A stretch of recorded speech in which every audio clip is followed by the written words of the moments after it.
Hello everyone, welcome back to our channel. मैं ज्योति शर्मा।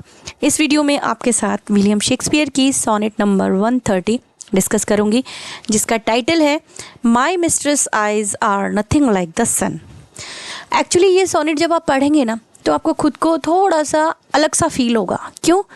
क्योंकि यहाँ पे यूजुअली जो पोइट प्रेज करते हैं अपनी मिस्ट्रेस की, उस टाइप से नहीं किया गया है। यहाँ शेक्सपियर बोल रहे हैं कि जो मिस्ट्रेस हैं, स्पीकर की मिस्ट्रेस जो हैं, यहाँ पे सोनेट में बताया है कि उनकी आइज़ इतनी ब्राइट नहीं है जैसे कि सन होता है। यूजुअली पोइट जबकि तारीफ में कहते हैं कि भाई मेरी प्रेमिका की आंखें इतनी चमकदार हैं जैसे कि सूरज, कॉरल जितने रेड लिप्स हैं, बट शेक्सपियर कह रहे हैं नहीं, ऐसी कोई भी क्वालिटी मेरी मिस्ट्रेस में नहीं है कि कॉरल जैसे रेड उनके लिप्स हों, स्नो जैसी वाइट उनकी जो स्किन है वो हो, उनके जो बाल हैं उनको ब्लैक वायर के साथ कंपेयर कर रहे हैं। तो स्टार्टिंग के जो क्वार्टरेन है ना, 3 क्वार्टरेन जो हैं, उन 3 क्वार्टरेन के अंदर एक्चुअली उन्होंने इसी तरीके से ना बताया है कि मेरी जो मिस्ट्रेस है, यानी आप ये नहीं कह सकते कि शेक्सपियर की मिस्ट्रेस, यहाँ जो स्पीकर है उसकी मिस्ट्रेस की बात हो रही है। कोई भी हो सकता है ये, ठीक है, कौन उनके दिमाग में चल रहा था उस टाइम नहीं पता। एक्चुअली ये जो सोनेट है ये एक डार्क लेडी को डेडिकेट है।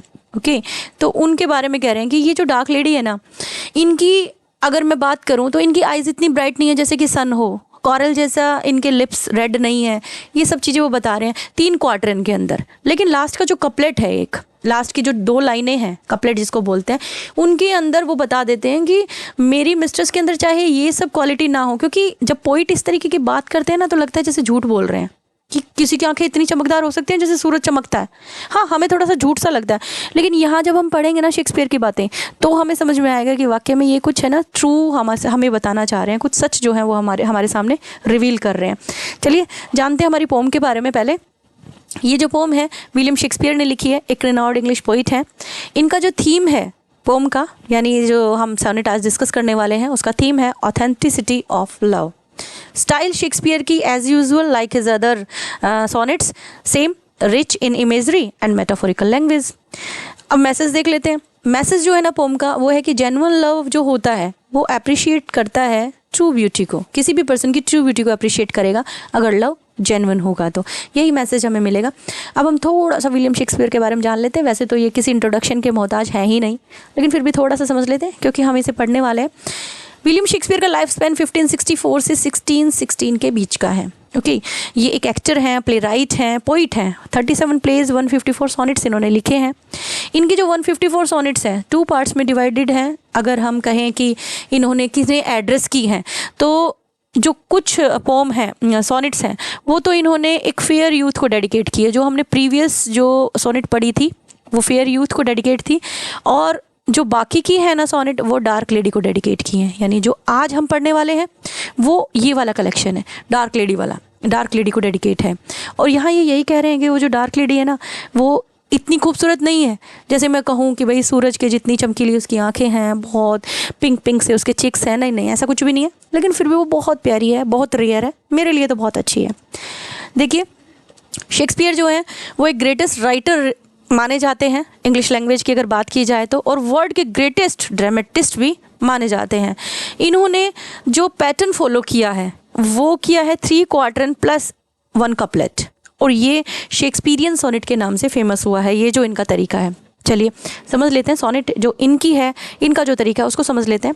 सोनेट एक्चुअली आप जानते ही हैं कि 14 लाइन्स की पोम होती है। ओके, शेक्सपियर जो है वो क्या करते हैं, शेक्सपियर का देख लेते हैं हम कि शेक्सपियर क्या करते हैं, किस तरीके से बनाते हैं इसको। शेक्सपियर यहाँ पे 3 तो क्वार्टरन यूज़ करते हैं और 1 कपलेट यूज़ करते हैं। अब 3 क्वार्टरन यानी 1 क्वार्टरन में 4 लाइन मीन्स 12 लाइन्स हो गई, ठीक है। 4 × 3 = 12, और 1 होता है कपलेट 2 लाइन का, तो 2 ये हो गई, तो 14 का इस तरीके से डिवीज़न होता है, मीन्स 12 + 2 = 14, यानी 3 quarter and 1 couplet.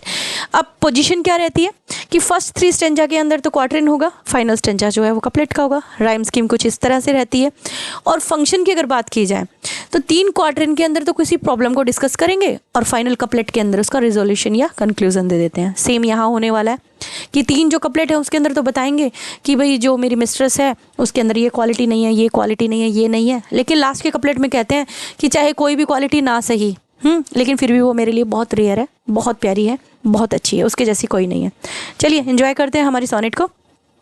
Very first line देखिए, यहीं से ना आपको ऐसा लगेगा कि यार अपनी मिस्ट्रेस की प्रेज़ कर रहा है या इंसल्ट कर रहा है, लेकिन नहीं।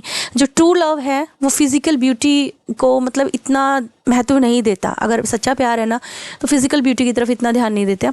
प्यार प्यार होता है, फिज़िकल ब्यूटी का जो है इतना इम्पैक्ट नहीं होता उसके ऊपर। चलिए समझते हैं हमारी पोम को शेक्सपियर की नज़र से। My mistress eyes are nothing like the sun. वो कहते हैं कि मेरी मिस्ट्रेस, यानी यहाँ जो स्पीकर है उनको ले लेते हैं हम, कोई भी हो सकते हैं वो। माई मिस्ट्रेस, वो कहते हैं कि मेरी जो प्रेमिका है, मेरी जो मिस्ट्रेस है, उनकी आइज़ ऐसी नहीं है कि जैसे सन हो, जैसे सन बहुत तेज चमकता है। अगर वैसे कोई नॉर्मल ऑर्डिनरी कोई पोइट होता, यानी उस टाइम पे जब शेक्सपियर लिख रहे थे ना, ये उस समय पे एक ऐसा ट्रेंड चल रहा था, जो भी पोइट कुछ भी ऐसा लिखते थे अपनी मिस्ट्रेस के बारे में, अपने लव वन के बारे में, तो उनकी प्रेज़ करते थे, यानी उनकी तारीफ़ों के पुल बांध दिया करते थे। लेकिन शेक्सपियर ने थोड़ा सा ना लाइन से हटकर बात की है यहाँ पे। वो कहते हैं कि मेरी मिस्ट्रेस की आइज़ ऐसी नहीं है जैसे कि सन हो। ओके, और coral is far more red than her lips red. अगर मैं कहूँ कि उनके लिप्स बहुत ज़्यादा रेड है, नहीं, कोरल ज़्यादा रेड है। कि मैं ये नहीं कहूँगा कि कोरल के जितना रेड मेरी मिस्ट्रेस के लिप्स हैं, नहीं है। और अगर स्नो की बात मैं करूँ तो स्नो बहुत वाइट है। उनकी ब्रेस्ट जो है वो तो डन कलर की है, यानी थोड़ा सा ग्रेइश कलर होता है, ब्राउन ग्रेइश कलर, थोड़ा हल्का सा आप ये कह सकते हैं कि भूरा कलर, बहुत ज़्यादा गोरी नहीं है वो, कहने का मतलब ये है। अगर मैं उनकी स्किन का, उनके कलर का बात करूँ तो उनका कलर जो है वो एज वाइट स्नो नहीं है। ओके, अब मैं बात करता हूँ उनके बालों की, क्योंकि जब ऑर्डिनरी कोई पोइट बात करता है तो वो तो ऐसे ही बोलेगा कि उसके लिप्स बहुत रेड हैं, वो बहुत ही मतलब चमकीली आंखों वाली है जैसे कि सन होता है, वो बहुत ही वाइट दिखती है जैसे कि स्नो होता है। बट मेरी मिस्ट्रेस ऐसी नहीं है। अब मैं उनके हेयर की बात कर लेता हूँ। अगर उनके हेयर को हम वायर माने, तार माने, जो ब्लैक कलर के तार होते हैं उनकी बात कर रहे हैं, अगर मैं वो मानूँ तो ये मानिए कि उनके सिर के ऊपर बहुत सारे तार हैं, यानी बालों की तुलना जो है वो तार से कर दी है।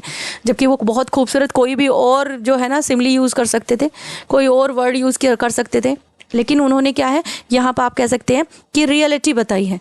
उनका जो प्यार है ना वो सच्चा है, फिजिकल ब्यूटी की वजह से नहीं है। चलिए आगे चलते हैं। क्वार्टर आई थिंक क्लियर है आपका। आगे देखो, I have seen roses damasked red and white. Means मैंने ना एक्चुअली रोजेस देखे हैं, वो कुछ कुछ ऐसे होते हैं, मिक्स्ड कलर होता है, रेड और वाइट दोनों का कॉम्बिनेशन होता है, मिक्स्ड कलर होता है। But no such roses see I in her cheeks. लेकिन मैंने अपनी मिस्ट्रेस, हर यानी मिस्ट्रेस की बात हो रही है, आई स्पीकर जो है उनकी बात हो रही है। यहाँ आई आप शेक्सपियर को ले लीजिए, पर्सोनिफिकेशन यहाँ पर आ गया कि आई वर्ड यूज़ किया, या समझ लो कि वो अपनी मतलब स्पीकर को अपनी जगह रख कर बात कर रहे हैं कि मेरी बिलव्ड की या मेरी मिस्ट्रेस की अगर बात की जाए तो उनके चिक्स ऐसे वाइट, ऐसे रेड नहीं है जैसे कि एक गुलाब होता है। मैंने बहुत सारे गुलाब देखे हैं गुलाबी कलर के, रेड और वाइट को जब हम मिला लेते हैं तो पिंक कलर हो जाता है ना, या दोनों कलर उन्होंने यूज़ कर लिए कि इतने रेड भी नहीं है और ऐसे पिंक कलर के भी नहीं है जैसे कि रेड और वाइट के कॉम्बिनेशन से बन जाते हैं, तो वैसे भी नहीं है। And in some perfumes is there more delight than in the breath that from my mistress reeks. Reeks का मतलब होता है अनप्लीजेंट स्मेल, मीन्स थोड़ा सा एक्चुअल जो ना मुंह से स्मेल आती है उसकी बात हो रही है। जब ऑर्डिनरी कोई आदमी बात करेगा तो वो अपनी मिस्ट्रेस को क्या कहेगा कि भाई वो तो जब मतलब नज़दीक से निकलती है या तो मतलब खुशबू है ना वो भर जाती है, और बोलती है तो मतलब उसके मुंह से ऐसा लगता है जैसे कि मोती झड़ रहे हो, मतलब कुछ इस तरीके से तारीफ़ करते हैं। बट शेक्सपियर जो है वो ऐसा कुछ नहीं कर रहे हैं, वो उस पैटर्न से थोड़ा सा अलग होकर बात कर रहे हैं। वो क्या कह रहे हैं कि परफ्यूम्स जो होते हैं ना वो बहुत अच्छी खुशबू देते हैं, बहुत अच्छी खुशबू आती है, लेकिन मेरी जो बिलव्ड है ना उनकी ब्रेथ, उनकी सांसों से इस तरीके की जो है ना स्मेल नहीं आती, मतलब इस तरीके की परफ्यूम जैसी खुशबू नहीं आती, बल्कि कैसी आती है जैसी आनी चाहिए यूजुअली सांस से, मतलब जो जब वो सांस छोड़ती है तो जैसी गंध आनी चाहिए वैसी ही आती है, परफ्यूम जैसी खुशबू नहीं आती। चलिए आगे चलते हैं। I love to hear her speak yet well I know. मैं पसंद करता हूँ जब वो बोले, यानी मुझे उसका बोलना बहुत पसंद है। That music hath a far more pleasing sound. लेकिन म्यूज़िक कहूँ तो म्यूज़िक तो ज़्यादा ही प्लीजिंग होगा, मतलब संगीत के जैसा सुंदर तो वो नहीं बोलती है, कि संगीत तो ज़्यादा अच्छा लगता है कानों को, मतलब प्लीजेंट लगता है बिल्कुल, इतना मीठा तो वो नहीं बोलती है, लेकिन मुझे पसंद है उसका बोलना। आई ग्रांट आई नेवर सा अ गॉडेस गो। मैं ये कहना चाहूँगा, एडमिट कर रहा हूँ इस चीज़ को, मीन्स इस चीज़ को मैं एडमिट करता हूँ कि मैंने कभी भी नहीं देखी है एक गॉडेस को चलते हुए, कि एक देवी कैसे चलती है मैंने नहीं देखी कभी भी। My mistress when she walks treads on the ground. कि लेकिन मेरी जो मिस्ट्रेस है ना वो जब चलती है तो ऐसे ही चलती है जैसे कि इंसान चलते हैं ज़मीन पर कदम रखते हुए। मैं ऐसा नहीं कहूँगा कि वो चलती है तो ऐसा लगता है कि जैसे कोई देवी चल रही हो। अगर कोई ऑर्डिनरी पोइट होता तो क्या कहता, वो यही कहता ना कि वो तो ऐसे चलती है जैसे कि मतलब ऐसा लगता है जैसे कोई देवी चल रही हो, या उसकी चाल जो है वो तो मोर के जैसी चाल है, मोर से कंपैरिजन करते हैं अच्छी चाल होती है तो। लेकिन शेक्सपियर ऐसा नहीं कह रहे मैंने कभी भी किसी देवी को चलते हुए नहीं देखा, बट मेरी जो मिस्ट्रेस है वो ऐसा चलती है जैसे कि सब लोग चलते हैं भाई, ज़मीन पे पैर रखकर, स्टेप बाय स्टेप।